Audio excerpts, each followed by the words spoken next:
মুক্তি পেয়েছে। আলহামদুলিল্লাহ। 30 লক্ষ শহীদের বিনিময়ে এই বাংলাদেশ অর্জিত। কয় লক্ষ শহীদ? 30 লক্ষ। একজন দুইজন নয়, 1000 2000 নয়, 1 লক্ষ 2 লক্ষ নয়, 30 লক্ষ শহীদের বিনিময়ে আমরা এই বাংলাদেশ পেয়েছি। এই বাংলাদেশ অর্জিত হয়েছে।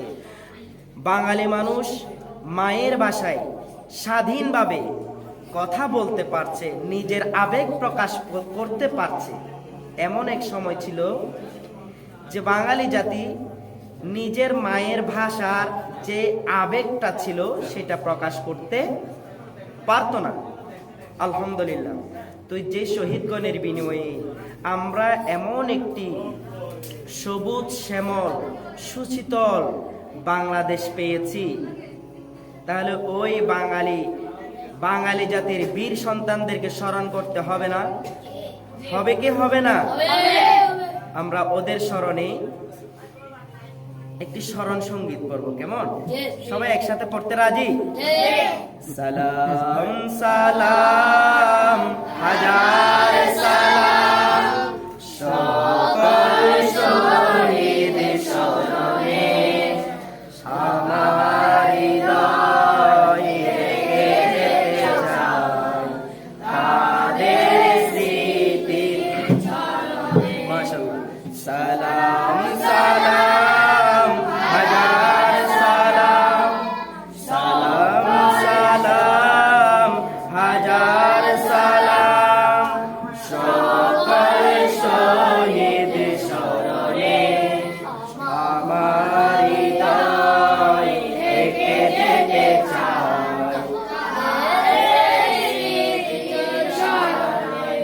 মায়ের ভাষায় কথা বলাতে স্বাধীন আশায় পথ চলাতে, মায়ের ভাষায় কথা বলাতে স্বাধীন আশায় পথ চলাতে, হাসি মুখে যারা দিয়ে গেল প্রাণ সেই স্মৃতি নিয়ে গেয়ে যায় গান।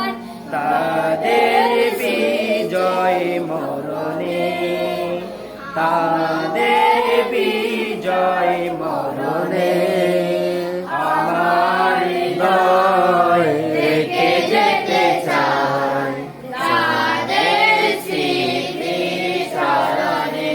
আমার হৃদয় রেখে যেতে চায় তাদের স্মৃতি স্মরণে। সালাম হাজার সালাম সকল শহীদ স্মরণে আমার হৃদয় রেখে যেতে চায় তাদের স্মৃতি স্মরণে। আলহামদুলিল্লাহ। আল্লাহ পাকের দরবারে শুকর গুজার করছি যে আল্লাহ পাক রব্বুল আলামিন যে বিজয় আমাদেরকে দান করেছেন